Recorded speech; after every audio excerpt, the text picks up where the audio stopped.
स्वागत है आपका आकाशवाणी में।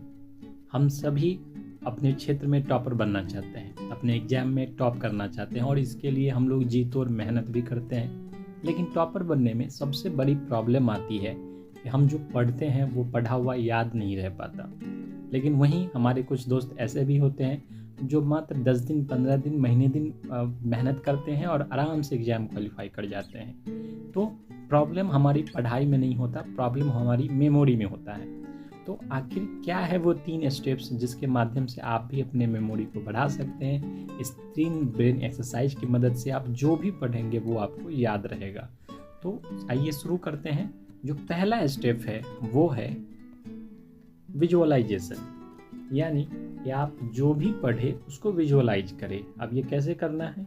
सपोज आपने जो है बायोलॉजी में सर्कुलेटरी सिस्टम पढ़ा, उस चैप्टर को कंप्लीट करने के बाद या उस टॉपिक को कंप्लीट करने के बाद आंख बंद करें और उसको विजुअलाइज करें कि किस तरह से ब्लड आ रहा है, किस चैम्बर में आ रहा है, किस चैम्बर से जा रहा है, उस आर्टरीज का क्या नाम है, उस वेंस का क्या नाम है, उस सारा जो है एक एक डिटेल्स को जो है विजुअलाइज करें आंख बंद करके। आपने हिस्ट्री का कोई चैप्टर पढ़ा, आपने मॉडर्न इंडिया पढ़ रहा है, तो उसमें देखिए किस तरह अंग्रेज जो है फाइट कर रहे हैं, किस तरह महात्मा गांधी आंदोलन करे।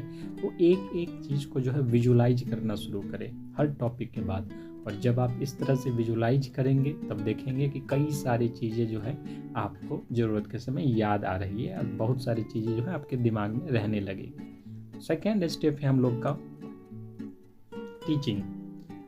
क्लास में जब कोई टीचर पढ़ाता है या फिर हम खुद से भी कोई टॉपिक कंप्लीट करते हैं तो बस उसको रिवाइज करते हैं और बात खत्म, उसके बाद उसमें कुछ नहीं करते हैं। इसे कहते हैं हम लोग पैसिव रीडिंग, ठीक है। लेकिन जब हम किसी को पढ़ाते हैं पढ़ने के बाद उसे कहते हैं एक्टिव टीचिंग। तो जब भी आप कोई टॉपिक कंप्लीट करें प्रयास कीजिए किसी दूसरे स्टूडेंट को पढ़ाने का।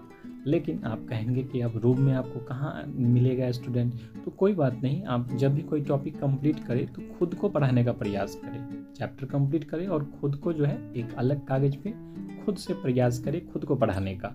इस तरह से देखेंगे जब आप ये बार बार करेंगे तो आपको वो चीज़, वो टॉपिक जो है आपका पक्का कंप्लीट हो जाएगा। जो तीसरा हम लोग का सबसे महत्वपूर्ण स्टेप है वो है प्रैक्टिस। इसका कोई तोड़ ही नहीं है।